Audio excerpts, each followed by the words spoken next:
కొట్టానంటే మరి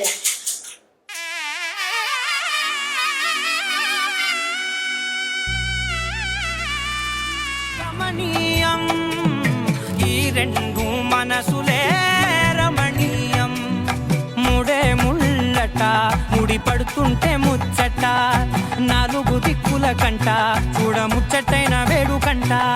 ఆ పంచభూతాల తోడుగా ప్రేమ పంచుకొనే పండగంట మరి వాళ్ళు ఎట్లా ఇవిడ లొసి పొక్క సప